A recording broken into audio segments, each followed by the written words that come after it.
Marcos 15, versículo 6. Por ocasião da festa, era um costume soltar um prisioneiro que o povo pedisse. Um homem chamado Bar-Aba.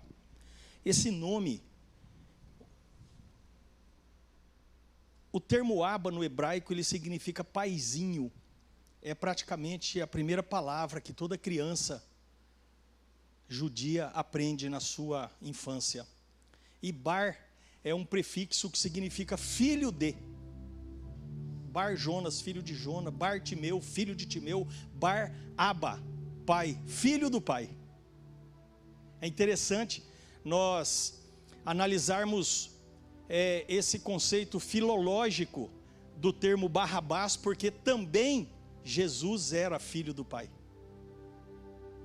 Mas houve um equívoco ali do povo judeu ao pedir na festa da Páscoa que fosse liberado Barrabás e não Jesus, o que tinha uma identidade verdadeira de filho do pai. E nós estamos vivendo um tempo muito interessante da igreja, um tempo em que nós percebemos uma manifestação muito intensa das trevas nesse tempo. Hoje foi um dia bastante movimentado para mim. Eu nem falei com o pastor Samir sobre isso, porque o pastor Geraldo Rodrigues pediu para eu fazer um trabalho aí de libertação de portais na cidade com um pastor aqui de Campo Grande. E a gente tem visto, eu tive a oportunidade, na verdade, a triste oportunidade de ver um movimento muito forte de invocação de demônios no Brasil e principalmente em Campo Grande. Nós estamos vivendo um período em que antecede uma eleição. Eu talvez nunca tenha sido enfático no púlpito como estou sendo agora e como serei hoje, porque eu não quero tomar o microfone de um púlpito para ser porta-voz de candidato. Infelizmente, a gente tem visto aí prefeitos, vereadores, deputados, governadores, enfim, nós temos visto políticos bastante clientes da polícia. Porque lá em Samuel, a Bíblia disse que quando o povo pediu um rei, Deus disse: eu vou dar o rei, mas o rei vai apertar vocês. Ele vai tomar o imposto de vocês, vai tomar o dinheiro de vocês, os filhos de vocês vão trabalhar para eles, para fazer perfumaria para ele, a comida dele, e quando vocês estiverem oprimidos pelo rei, vocês vão orar para eu tirar o rei, mas eu não vou tirar, porque os meus ouvidos estarão fechados. Vocês vão ter que aguentar o rei. E quando nós falamos de uma política que está chegando com eleição aqui no Brasil, e quando nós observamos a questão estrutural dessa eleição, não tem nada a ver de ideologia de esquerda e ideologia de direita. A igreja precisa ter a sensibilidade espiritual de entender que é o inferno brigando com o céu. Nós precisamos entender que quando eu apoio um político de esquerda, explicitamente no Brasil, eu estou apoiando tudo aquilo que a Bíblia diz que não é para fazer. Eu estou apoiando a homossexualidade, eu estou apoiando o aborto, eu estou apoiando o desfacelamento da família, eu estou apoiando a orgia da verba pública, eu estou apoiando a poligamia, eu estou apoiando todo tipo de conduta de liberação da droga. Então eu nunca fui no púlpito tão enfático como eu estou sendo agora, porque hoje eu participei de um evento em Campo Grande para fechar portais de invocação de demônios que foram feitos para destruir a cidade de Campo Grande. E nós como igreja, nós não fomos chamados para contar os nossos inimigos, nós fomos chamados para vencê-los. Ali em Josué capítulo 1, põe para mim por favor, Ana Carolina. No versículo 1 de Josué, começa uma saga de Deus estabelecendo um conceito de força, de ânimo na vida desse homem.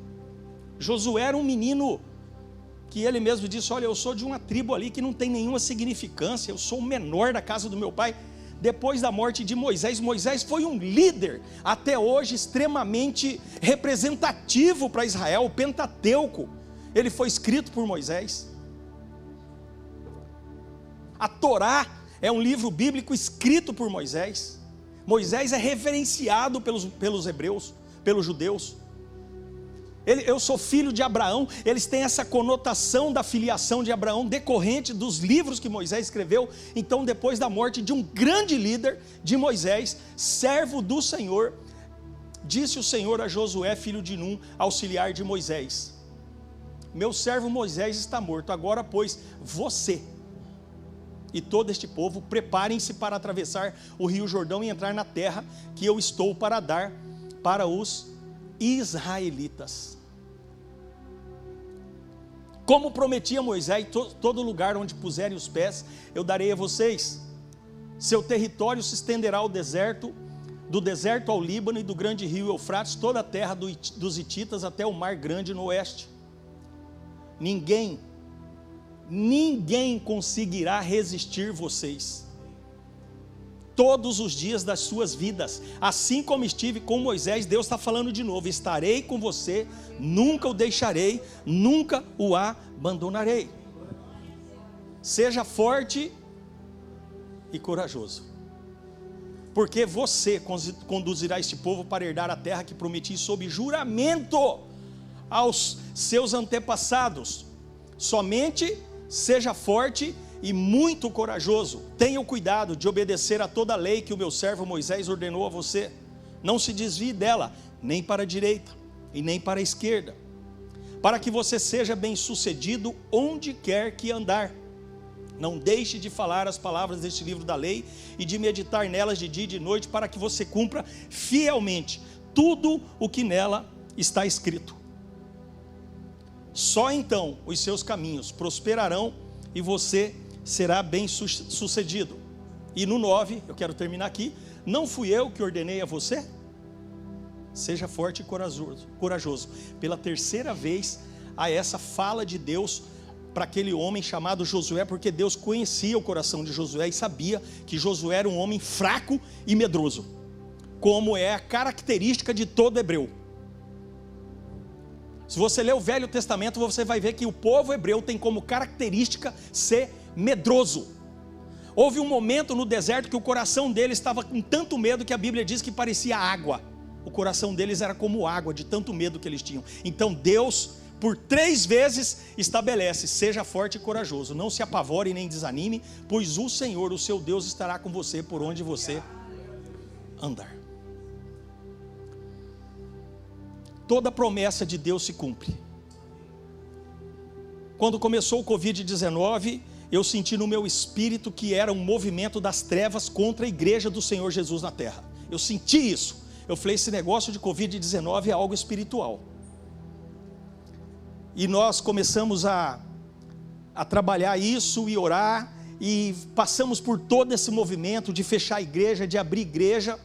E todos os pastores que nós conhecemos e conversamos, nós observamos que há uma tendência mundial, não só no Brasil, porque isso aconteceu com muita violência na Europa, esse esvaziamento da congregação aconteceu com muita violência na Europa de 2019 para cá, e nos Estados Unidos mais ainda. E há um resquício de esvaziamento da igreja no Brasil, porque o povo aprendeu a não congregar. Então nós precisamos entender que, como igreja, se o Senhor prometeu a Josué: seja forte e corajoso, porque aonde você pisar os teus pés, eu vou te dar como possessão, como herança. Assim como prometi a Moisés, o meu servo, eu cumpro com você. Nós precisamos entender que aquele momento que Josué assume a liderança do povo era um momento em que eles tinham por 40 anos andado pelo deserto. E nós precisamos olhar para o deserto. Quando nós falamos de deserto, nós pensamos sempre em algo ruim. Mas isso é um mito, porque o deserto não é algo ruim. O deserto é algo ruim para aqueles que foram enterrados lá pela desobediência, mas para quem teve força e coragem, O deserto é um lugar que forma o caráter. O deserto é um lugar que te fortalece. Então nós temos sim que falar aleluia, que glorificar o deserto da nossa vida. Porque sempre que nós atravessamos o deserto, o momento seguinte é a terra de Canaã, a terra prometida. Mas não se esqueça que há uma linha que divide ambos, que é chamado Rio Jordão. E nós precisamos atravessar o Rio Jordão.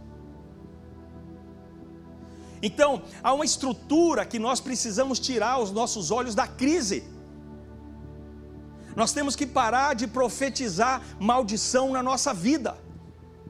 Nós como igreja não podemos assimilar aquilo que o mundo tem profetizado. Está uma crise, está tudo caro, está tudo difícil, está complicado, não vai dar certo, porque o governo, porque isso. Gente, Bolsonaro, Lula, A, B não vai salvar o Brasil, é Jesus que vai salvar o Brasil.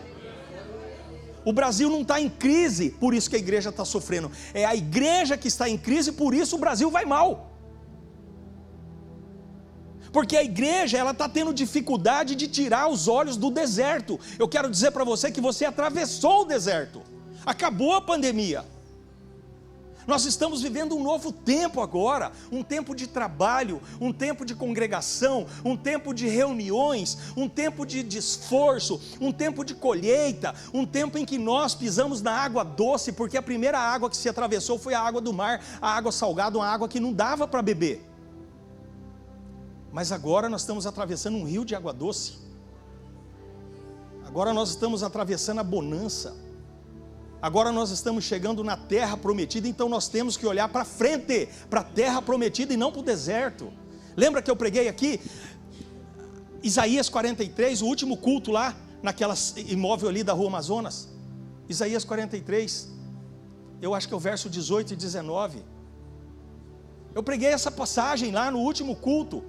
Esqueçam o que se foi, não vivam do passado. Vejam, estou fazendo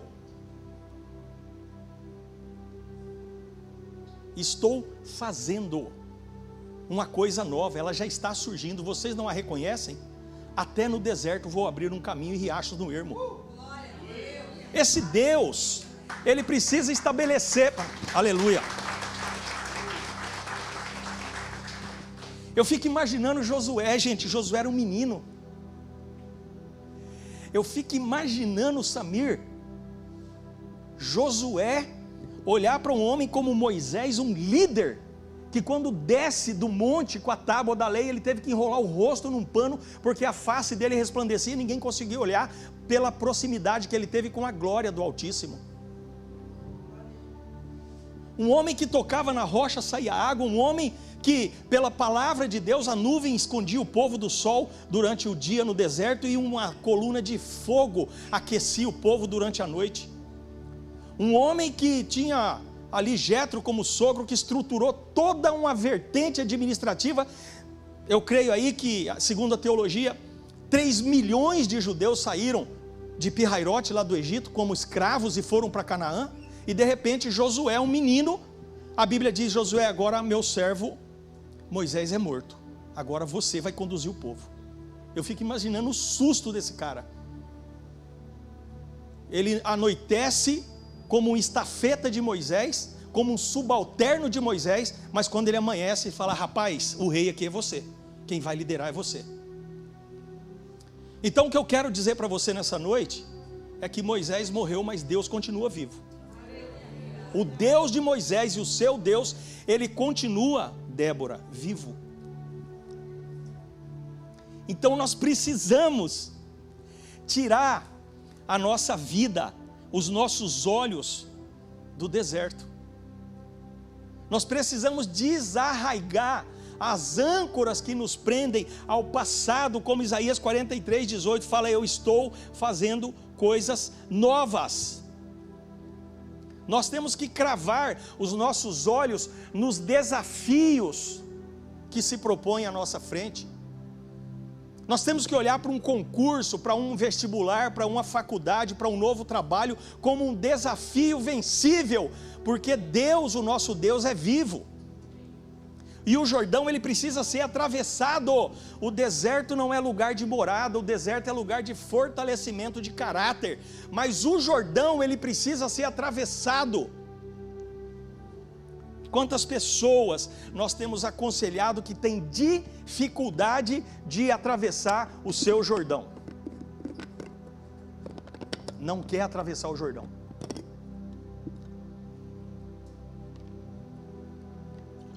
Se habituou tanto a olhar para o Jordão como um obstáculo intransponível, que não consegue ter ânimo para atravessar. E nós precisamos desligar cadeias da nossa vida, estruturas emocionais que nos prendem, estruturas físicas que nos prendem.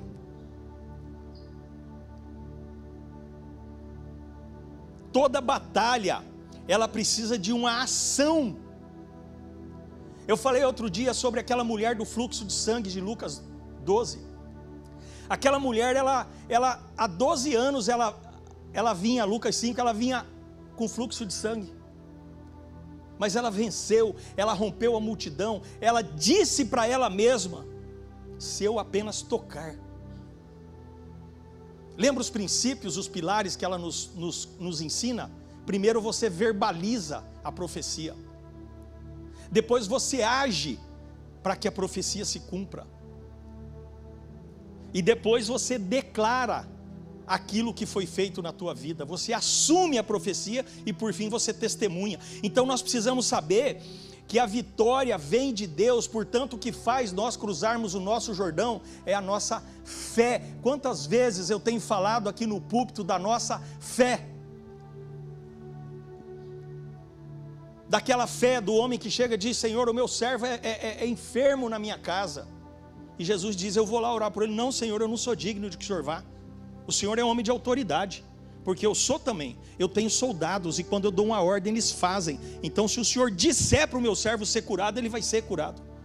E naquele momento Jesus intercede por aquele homem e ele é curado. Então nós, no cotidiano da vida, porque a vida, ela não é romântica, nós temos que parar de romantizar o nosso Jordão. A Isabela, minha filha, quando fez 16 anos, passou no vestibular, numa universidade lá em Coimbra, economia, e disse para mim: pai, eu quero ir para Portugal, que eu vou fazer economia em Coimbra, tem um convênio do governo federal, é tudo gratuito, eu vou para lá. Falei: vá, arrume seu passaporte e sai com o chapéu na nuca, desaparece. Aí passou um tempo, ela falou: o senhor é louco, pai? Deixar eu com 16 anos morar num centro universitário em Coimbra? Eu falei: você não quer? Eu não quero chegar aqui daqui a 30 anos, você diga que o teu pai atrapalhou a tua história. Eu não quero. Você tem poder de decisão, então decida o que você quer. Às vezes as pessoas ficam presas num fato: porque hoje eu não tenho bens, porque o meu pai, há 52 anos atrás, ele ajudou o meu irmão mais velho, não me ajudou. E o cara passou 52 anos ancorado nessa palavra. Você não estudou? Não se formou? Não se capacitou? Não. Eu reclamei durante 52 anos que o meu pai não me ajudou.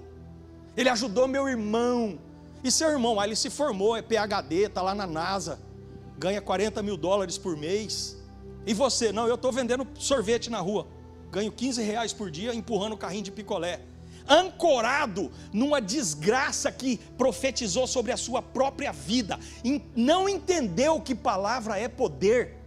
Por isso que Deus, em 9 versículos de Josué 1, ele diz 3 vezes para Josué: tenha bom ânimo, seja forte e corajoso, anima-te tão somente. Eu, o Senhor teu Deus, te digo: seja forte e muito corajoso, Josué.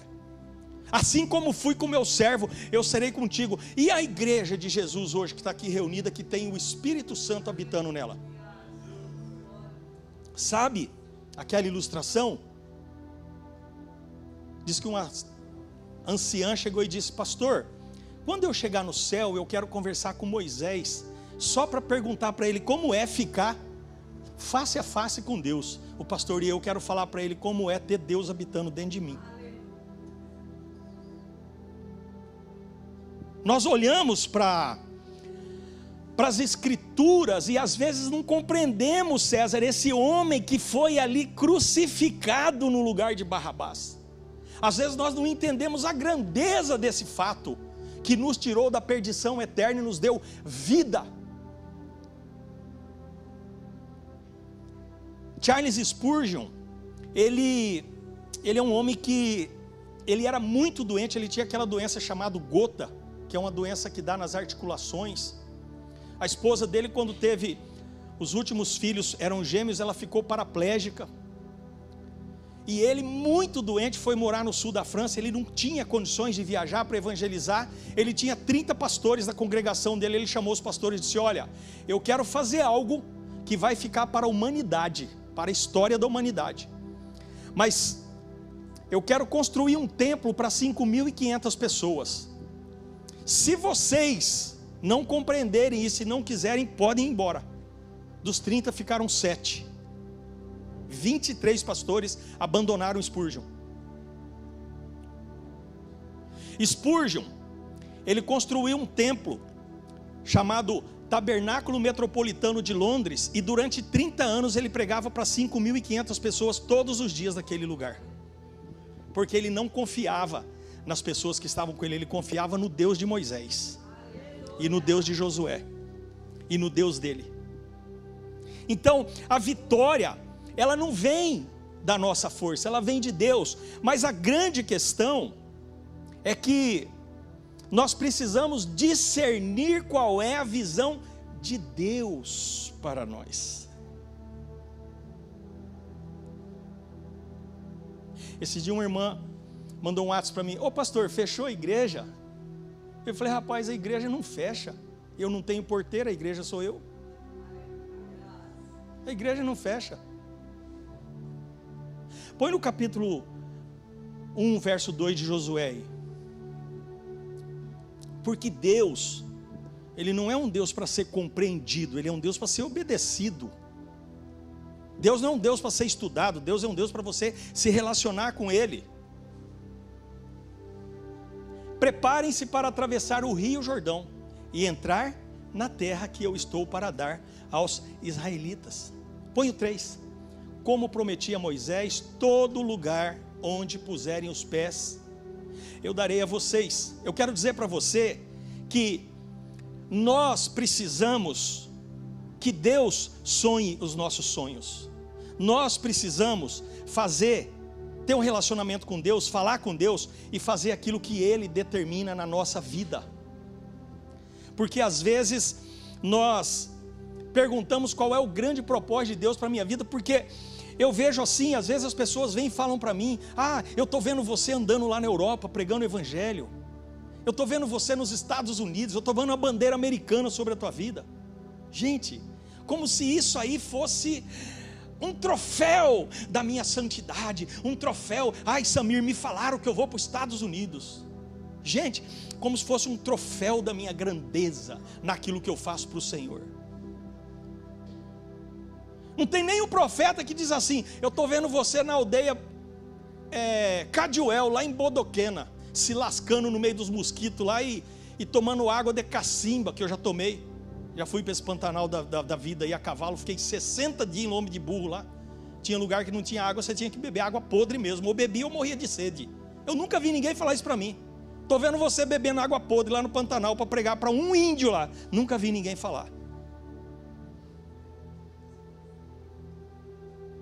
Então às vezes a gente começa a compreender na nossa formação técnica, acadêmica, sociológica, que os sonhos que Deus tem para nós são aqueles sonhos que eu vou pegar um microfone e como um pastor amigo meu me chama, pai de multidões. Aí eu fico vendo eu lá pregando para milhares. Não, eu quero que o Senhor me use para pregar para um novo Spurgeon, para um novo Billy Graham, para eu ter um filho na fé, e esse filho na fé, Samir, ir lá para a Etiópia, ir lá para a Alemanha, onde não tem mais o Evangelho, e para a França, onde não tem mais o Evangelho.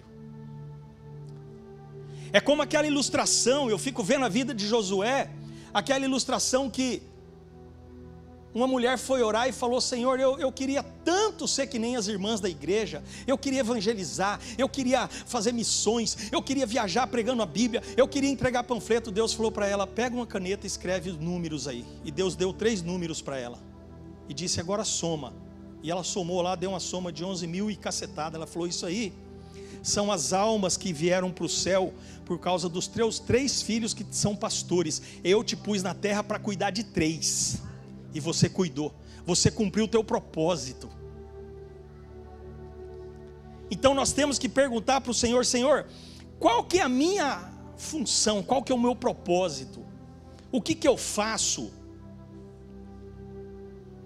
Nós precisamos ter ânimo. Deus está falando para você: tenha ânimo, não tenha medo. Se o Samir não tivesse ânimo, o que seria? Não teria nem como nós compararmos, porque não ia existir o Esquadrão da Vida. Como é que você ia comparar algo que não existe? Ele não desanimou, o testemunho dele está lá no livro dele, Vaso de Honra. Quem não tem, compra, vale a pena. Ele com papel A4, imagina, 25 anos atrás, ele com papel A4 pedindo ajuda da turma e todo mundo batendo nas costas dele, dizendo: não, fica tranquilo que a hora que começar ali eu te ajudo. E ele com aquele papel A4 desenhado, fez uma planta baixa do esquadrão. Mas quem subir a rua EW7, né, lá na Chácara dos Poderes, vai ver que ele atravessou o Jordão. Ele saiu do deserto, atravessou o Jordão e, como disse Deus para Josué: possua a terra, porque eu vou te dar.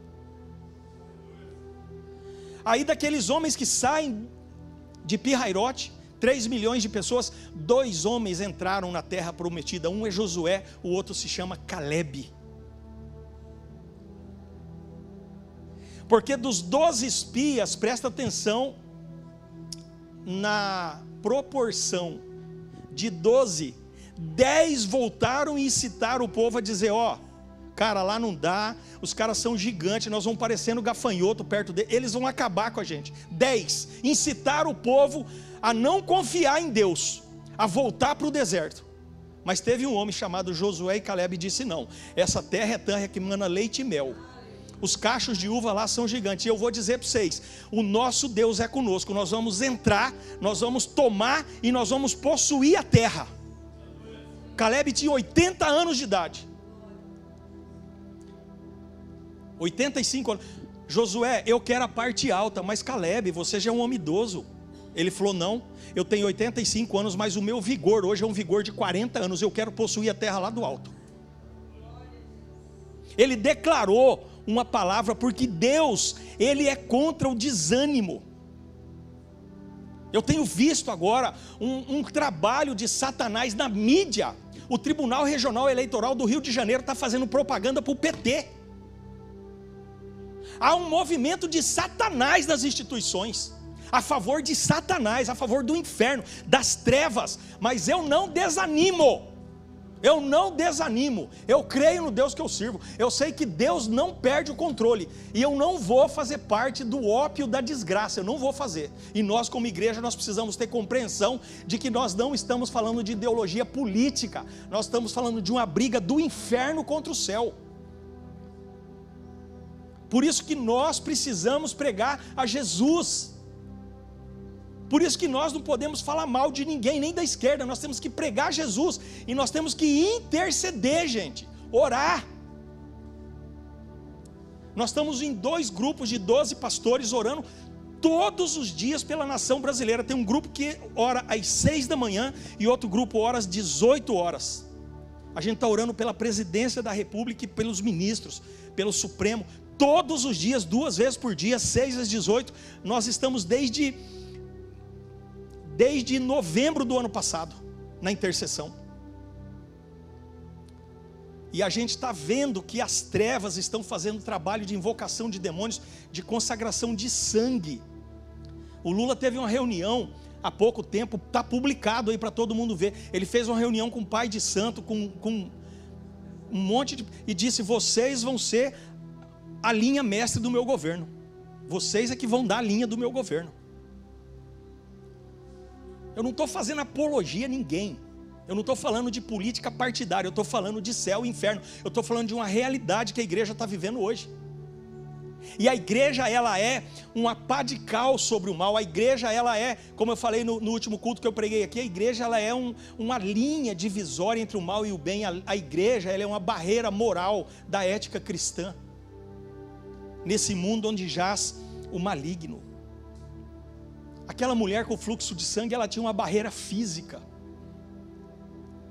mas ela rompeu aquela barreira. Há pessoas que precisam ser curadas de desânimo na alma. Ah, pastor, mas eu nunca dei certo, tudo que eu faço não dá certo. Meu irmão,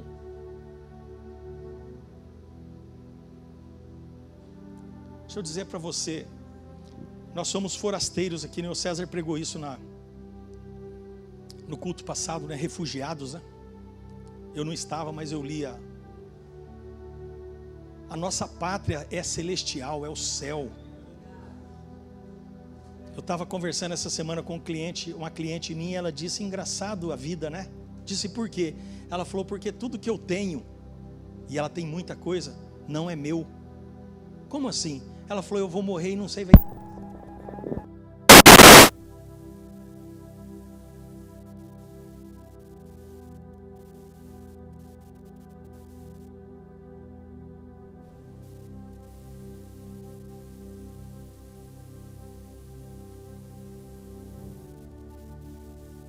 Nós entendemos que é uma realidade. Por isso que nós temos falado tantas vezes aqui no púlpito, busca Deus em primeiro lugar. Quando você busca, Mateus 6,33, buscai o reino de Deus e sua justiça. Quando você busca a cadeira da presença, Deus estabelece provisão na cadeira das coisas. Mas buscai em primeiro lugar o reino de Deus e a sua justiça, e todas estas coisas, Deus acrescenta coisas quando você busca Ele. Não tem problema, é legal você ter um bom carro, uma boa casa, ter uma vida boa, viagens, isso é muito legal, isso não é ilícito. A Bíblia diz em Eclesiastes que Deus deu ao homem o dom da riqueza, mas não coloque isso como no lugar de Deus, não coloca a coisa no lugar de Deus, porque você vai passar dificuldade. O ânimo é algo que precisa ser cultivado no nosso coração.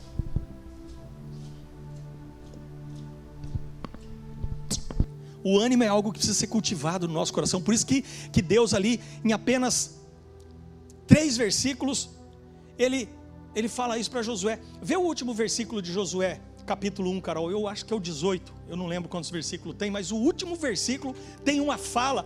Aqui já não é de Deus essa fala, mas olha só,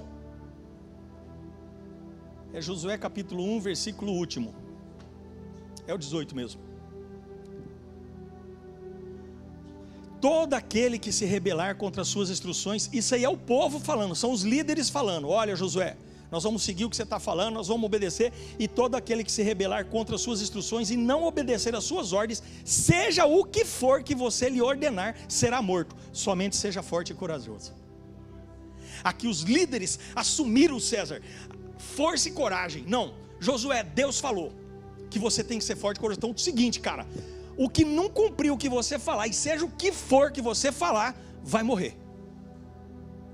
Seja forte e corajoso, ou seja, nós estamos com você. Eu quero dizer para você que assim como Deus está com você, nós estamos com você.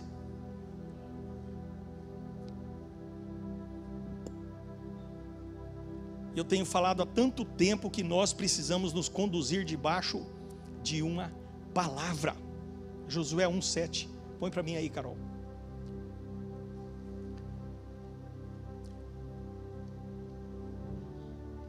Tenha cuidado de obedecer a toda a lei que o meu servo Moisés ordenou a você. Deixa eu te falar uma coisa. Eu cheguei no esquadrão ontem, foi ontem, eu fui lá, atender o menino, fiquei um tempão conversando com um rapaz lá. Aí veio um outro lá. Oi pastor, o senhor é pastor aqui? Eu falei, sou. Então eu preciso falar com meu pai, para ele mandar um dinheiro para mim. O senhor liga para ele?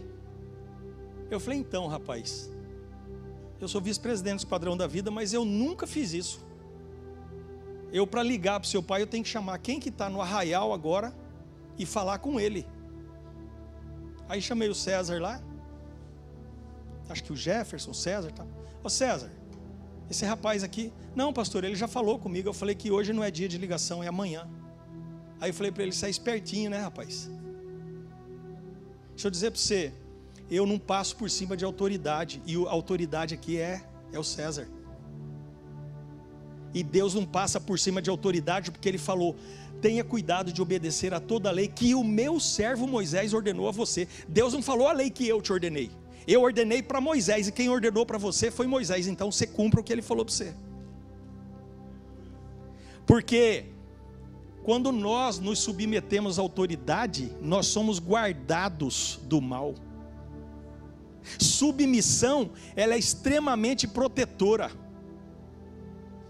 Ah, mas a minha esposa é advogada, ela fez pós, ela fez mestrado, ela fez isso, ela fez aquilo, que ela não sei o que, hoje ela coordena lá, negócio de casa resgate, ela manda em todo mundo lá. Mas lá em casa quem manda é ela também, mas ela é submissa a mim. Ela se submete a mim, sabe por quê? Porque ela é bíblica, ela é de Jesus, ela entende que a submissão dela é protetora, guarda a vida dela. Deus não passa por cima de autoridade.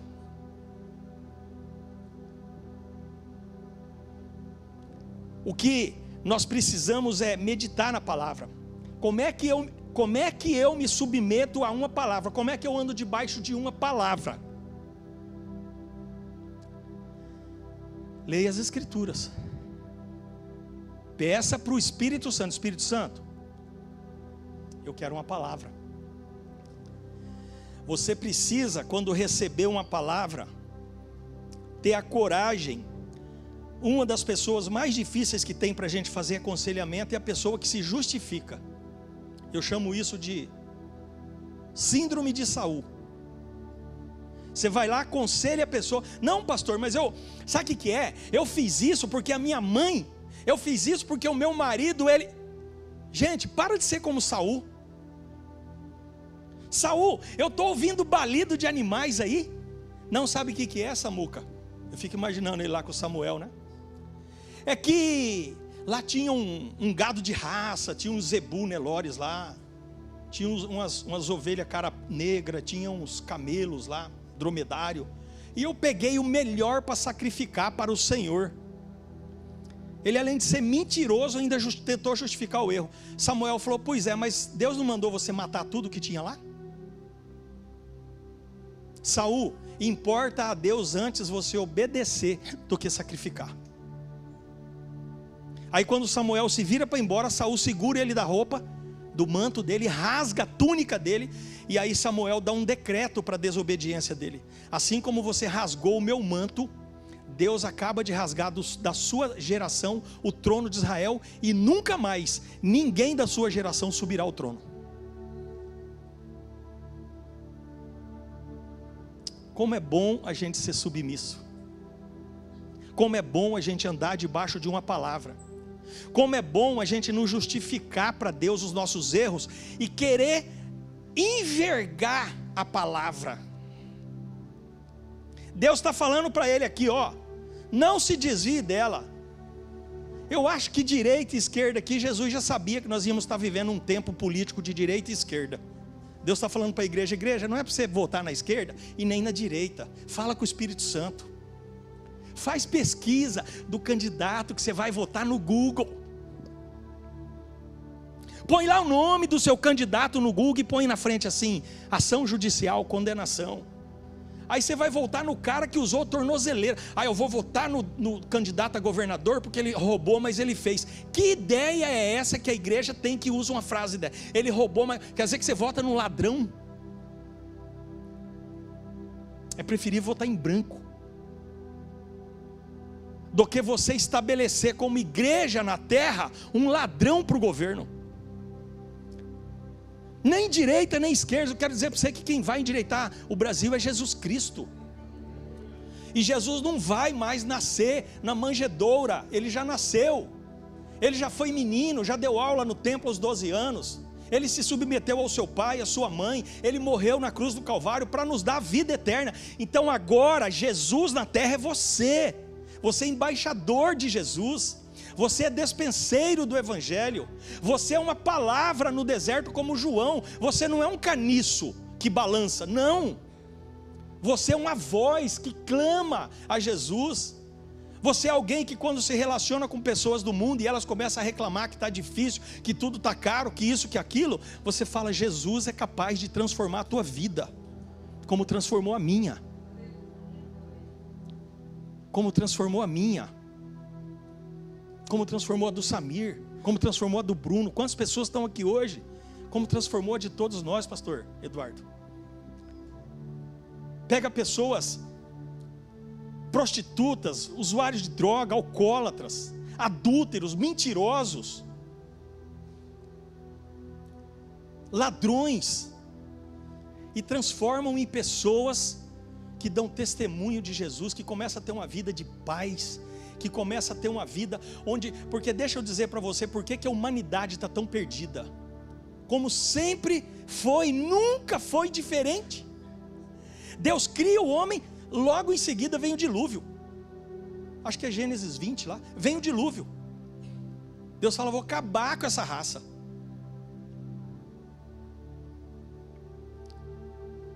Aí tem a briga lá, rapaz, Sodoma e Gomorra, meu irmão, Sodoma e Gomorra era pior do que o tempo de hoje. Os caras queriam manter relação sexual com os anjos de Deus. A coisa estava tão perdida em Sodoma e Gomorra e naquele vale ali de Sodoma, que os caras queriam manter relação sexual com os anjos que vieram visitar Ló.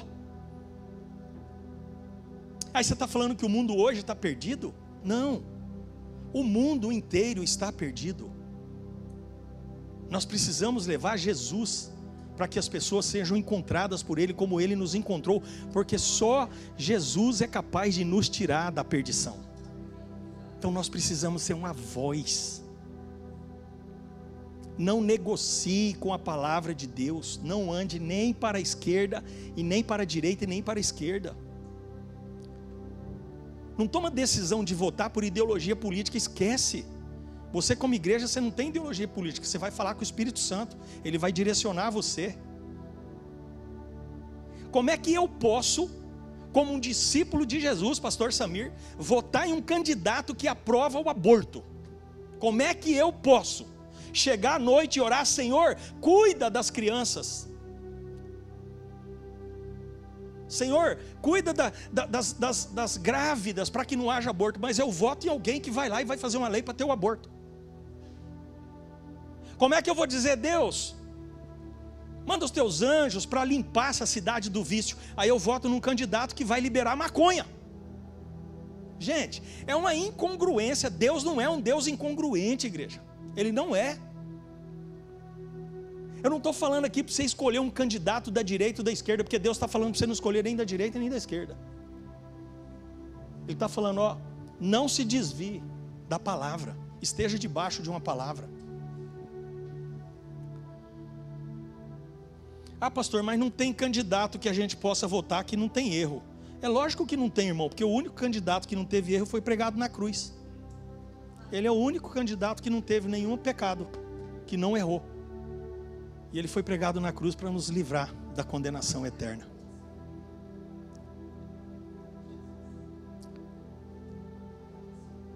Pai, em nome de Jesus, pastor Samir, vem para cá. Eu quero te louvar nessa noite, te agradecer pela grandeza do teu poder, Senhor. Eu quero te pedir assim, Deus, hoje foi um dia muito forte na minha vida. Nós tivemos em vários lugares hoje em Campo Grande, nas rodovias, fazendo um trabalho violento e vendo ali as macumbas que foram feitas naqueles lugares, onde houve consagração de sangue ali naqueles lugares, para que demônios tomassem posse da cidade de Campo Grande. Mas o Espírito Santo, que vê todas as coisas, Ele estabeleceu pastores que têm visão aberta, e graças a Deus o óleo da unção foi jogado nesses lugares, porque Jesus, a Bíblia diz que Ele veio para desfazer as obras do maligno. Eu quero te pedir, Senhor, que essa semana o Senhor nos ajude a termos sabedoria quando formos tratar com as pessoas sobre eleição, sobre política. Quando alguém perguntar para nós, que nós possamos, como Pedro nos ensinou, nosso irmãozinho na epístola, olha, diga para as pessoas o que dá essa esperança e essa paz em você, entrega para elas a palavra. Fale para as pessoas sobre os princípios da família estabelecidos pela palavra, sobre os princípios da fé, da esperança que é a ressurreição, sobre aquilo que Jesus fez naquela obra, quando ali em Lucas, que nós lemos hoje, Senhor, quando Jesus morre, ele é crucificado, houve um projeto, teve um propósito, como ali em Apocalipse 13, a Bíblia diz que o Cordeiro foi morto antes da fundação do mundo. Então, o propósito da morte de Jesus foi render a nossa vida do pecado, foi redimir, por meio do seu sangue, aquilo que nos prendia ao pecado. Eu cancelo, em nome de Jesus, sobre todos os que estão aqui nessa noite, toda a frequência das trevas, tudo aquilo, Senhor, que tem nos ancorado no passado, tudo aquilo que tem prendido o nosso coração em erros que nós cometemos no passado, eu quero cancelar no nome de Jesus, porque nós não vivemos do nosso passado. A Bíblia diz que Deus fez coisas novas, já não tem visto que eu as fiz? Então eu sei, Senhor, que se eu obedecer a Tua palavra, eu sei que o Senhor vai me levar para um lugar de propósito. Eu não quero ter sonhos, eu quero sonhar o sonho do Senhor, e eu quero cumprir o Teu propósito, Pai, em nome de Jesus. E se a igreja for pentecostal, como é que ela fala? Aleluia.